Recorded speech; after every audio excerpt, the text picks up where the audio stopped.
Les mémoires de Britney Spears font l'effet d'une bombe. Qu'il s'agisse de parler de son expérience bouleversante de la dépression périnatale, de sa relation avec Justin Timberlake ou de l'image inexacte de Jana Stower qui l'a décrite comme une vierge éternelle, Britney n'a jamais été aussi franche. Et rien n'a changé dans son nouveau livre de mémoires, The Woman in Me, où elle raconte tout. Dans cette vidéo, nous mettrons en lumière toutes les révélations majeures de son dernier ouvrage.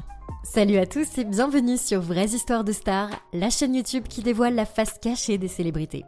Aujourd'hui, nous plongeons dans l'univers de Britney Spears. Alors si vous êtes nouveau sur la chaîne, n'hésitez pas à vous abonner et à activer la cloche de notification pour ne manquer aucune de nos prochaines vidéos.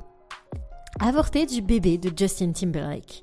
Beaucoup de choses ont été dites sur l'éducation, la famille, la carrière et la vie amoureuse de Britney Spears dans ses derniers mémoires, The Woman in Me. Mais c'est cette dernière qui a le plus retenu l'attention.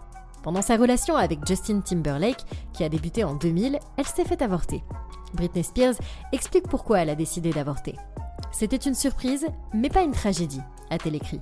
J'aime tellement Justin, j'ai toujours pensé que nous aurions une famille ensemble un jour.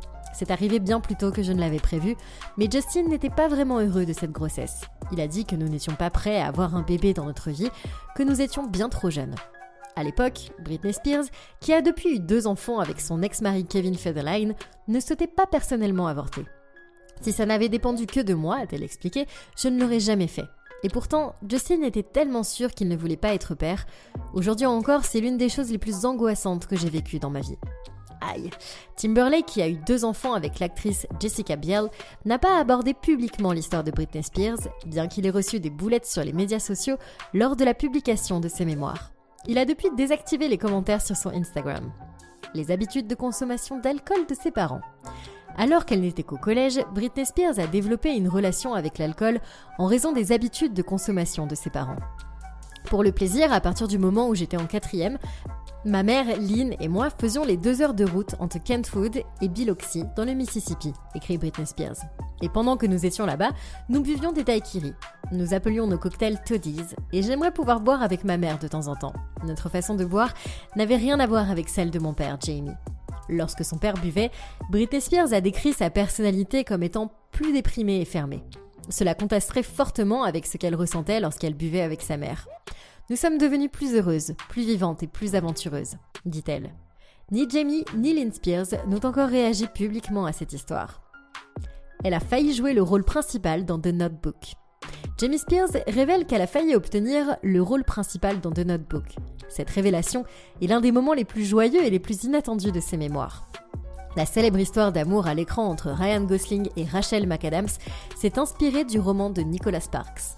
Le tournage n'a pas été facile pour moi, écrit Britney Spears. Ce film a marqué le début et la fin de ma carrière d'actrice et j'en ai été soulagée.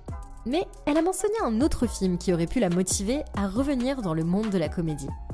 Le casting de The Notebook se résumait à moi et Rachel McAdams, affirme-t-elle.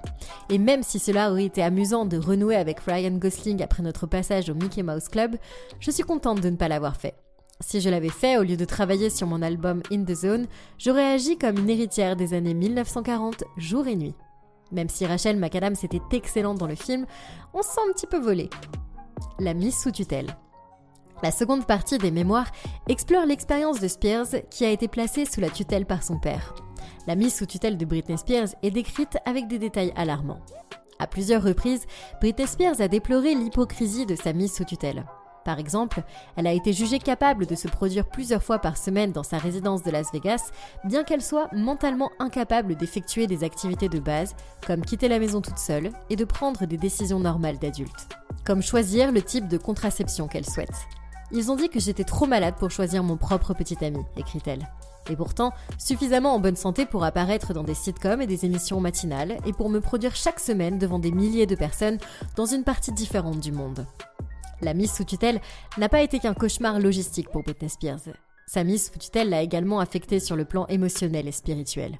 Elle explique « Ma musique était ma vie. Ma musique était ma vie et ma mise sous tutelle a été mortelle pour elle. Elle a écrasé mon âme. » Aucun contrôle sur le régime alimentaire ou les finances. Malheureusement, la situation n'a fait qu'empirer. Pendant sa mise sous tutelle, Britney Spears n'avait aucun contrôle sur son régime alimentaire. J'avais beau faire des régimes et de l'exercice, mon père me disait toujours que j'étais grosse, raconte-t-elle. Il m'a imposé un régime strict. Pendant des années, Britney Spears n'a mangé que du poulet et des légumes cuits à la vapeur. Cela aurait fait bondir n'importe qui. Et lorsque Britney Spears a demandé au chef cuisinier de la tutelle de lui donner de la vraie nourriture, celui-ci a répondu qu'il ne pouvait pas, car il travaillait sous les ordres stricts de son père.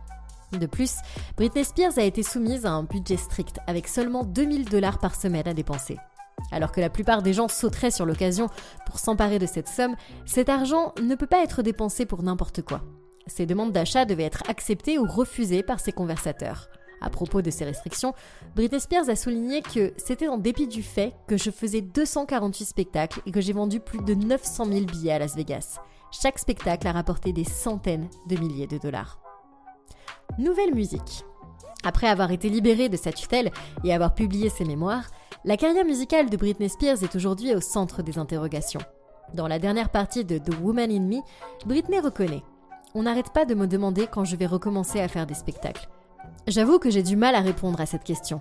J'aime danser et chanter comme je le faisais avant quand j'étais plus jeune, sans essayer de le faire pour ma famille, sans essayer d'obtenir quelque chose, mais en le faisant pour moi et pour l'amour que j'ai pour cela. » Elle poursuit en disant que « C'était génial d'être une artiste, mais au cours des 5 dernières années, ma passion pour l'animation devant un public s'est atténuée. » Alors quelle est la prochaine étape pour la princesse de la pop ?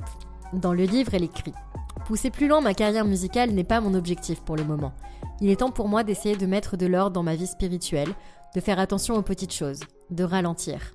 Il est temps pour moi de ne pas être quelqu'un que les autres veulent. Il est temps pour moi de me trouver moi-même. » L'interview de Diana Sawyer. L'attention des médias a également joué un rôle important dans la carrière de Britney Spears. On a spéculé sur le fait que Britney avait eu recours à la chirurgie esthétique et elle a été effrayée de voir que de plus en plus d'hommes plus âgés la reluquaient dans le public lors de ses concerts. Mais elle ne pense pas qu'il s'agisse d'un accident. Par exemple, Britney Spears reproche à Diane Sawyer de l'avoir réduite en larmes en lui posant des questions très dures à propos de Justin. Comme elle l'a écrit, « Je n'aurais pas dû être forcée de parler à la télévision nationale, forcée de pleurer devant cette femme qui m'a poursuivie sans relâche. » Elle critique également Ryan Seacrest pour la façon dont il a fait la promotion de son album studio Blackout lors de son émission de radio en direct en 2007. Au lieu de cela, Ryan a posé à Britney de nombreuses questions sur ses 2 adolescents, Jaden et Preston. Dépression périnatale. En ce qui concerne ses enfants, Britney se souvient également d'avoir souffert de dépression périnatale après avoir donné naissance à son premier fils. Britney est plus franche que jamais sur son refus de laisser sa mère tenir son nouveau-né pendant les 2 premiers mois de sa vie. Dans ses mémoires, la chanteuse de Toxic a écrit « Je me suis sentie un peu déprimée une fois que je ne les ai plus gardés en sécurité à l'intérieur de mon corps. Ils semblaient si vulnérables dans le monde des paparazzis et des tabloïds. J'ai commencé à soupçonner que j'étais un peu trop protectrice lorsque j'ai refusé que ma mère prenne Jaden dans ses bras pendant les 2 premiers mois. » C'est au cours de cette période de dépression que Britney Spears a divorcé de son ex-mari Kevin Federline. Malheureusement, incapable de lire dans la pièce, les paparazzis ont poursuivi la chanteuse sans relâche avant et après la naissance de ses enfants. Après avoir été présentée comme une gentille fille pendant des années, la chanteuse s'est rasé le crâne en 2007 en guise de « fuck you » au monde entier.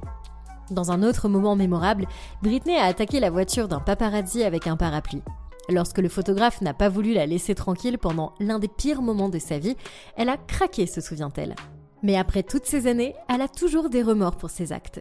Dans un élan d'humanité, Britney Spears a inclus dans ses mémoires un mot d'excuse à l'intention de tous ceux qu'elle a blessés ou offensés pendant cette période, expliquant qu'elle n'était pas elle-même. Britney a vraiment vécu des montagnes russes. Maintenant que sa mise sous tutelle a pris fin, nous espérons qu'elle pourra mener une vie plus normale. Enfin, aussi normale que puisse l'être celle d'une superstar. Quoi qu'il en soit, nous aimerions savoir si vous avez lu ces mémoires et ce que vous en avez pensé. N'oubliez pas de nous faire part dans les commentaires ci-dessous de vos opinions et n'oubliez pas de liker la vidéo, de vous abonner à la chaîne et d'appuyer sur la cloche de notification pour plus de potins sur les célébrités.